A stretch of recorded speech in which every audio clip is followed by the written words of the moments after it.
So here we are, Wednesday 10th of July, watching BBC News, meant to be completely independent. And you're going to see what happens with... they could talk about a young Indian woman that got attacked by Taliban for going to school, which is obviously terrible. And she's reformed, and now she helps other children, which is fantastic. It's great, really. Then it later speaks about some Chinese people that have died due to flooding. Now use your own clock on your computer there. See the difference. Always gets in the way of a deal. If today's exchanges This is the last bit of the. So here we go. For daring to go to school. Since then, she's made a remarkable recovery, and this week she will address the United Nations on the need for better access to education for children and young people across the world. But the situation in her own country remains dire. Some 3.3 million girls under 9 are not in education. And the latest figures show that Pakistan has the second highest number of children out of school in the world. Our correspondent Ola Gerin reports now on the struggle to get an education. Following in the footsteps of Malala, rushing to school, hungry to learn. The day begins with the national anthem. These little girls in northern Pakistan have already learned hard lessons. They know that Taliban want to silence girls' voices, and they know they aren't far away.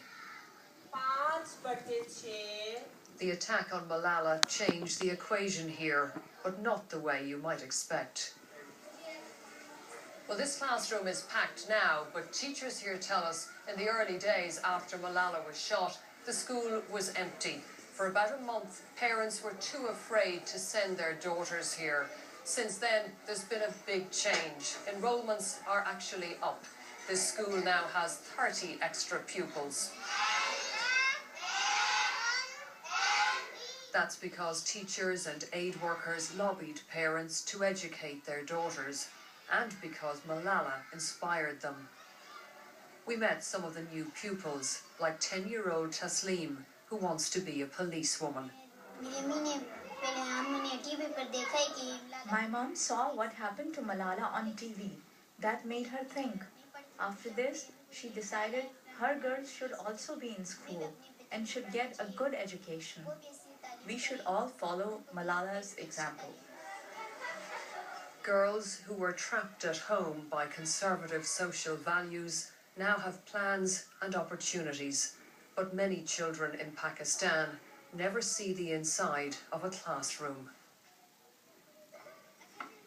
Instead, their childhood looks like this, full of back-breaking toil. At this kiln in the south, entire families make bricks. Even the youngest have to pull their weight. Pakistan has millions of child labourers born into poverty and often into debt. Jeannie is one of them. She's 10 and she's desperate. If we earn, we eat. Otherwise, we go hungry. My big brother was hurt, and he can't help our father making bricks.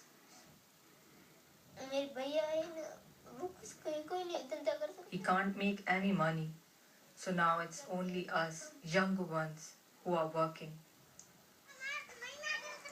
And they work from morning till night. The only lesson here that life is a test of endurance. Orla Gerin, BBC News, Pakistan. So don't get me wrong, obviously that's a huge, important thing we need to address. Not just Pakistan, any country that has child labour, any country or people that are trying to stop people from learning. Learning is the greatest gift I've ever given.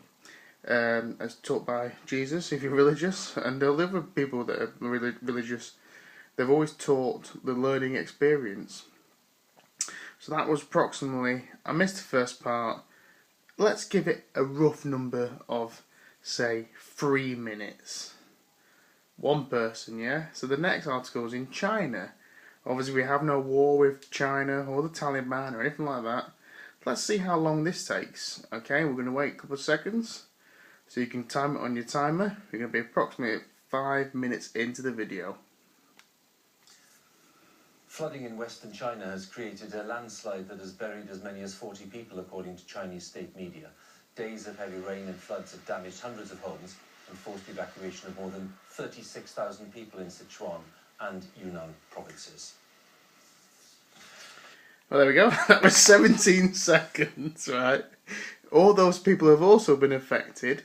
More people have been killed in this situation. It's awful. Please, why didn't you give it more time than 17 seconds? I don't really care about anything, really, but please show respect. As the BBC, as a licence payer, we expect you to show respect just as much for everybody. 17 seconds, all those people died. People have been flooded, they've been misplaced, just as much as the Taliban kids that can't go to school.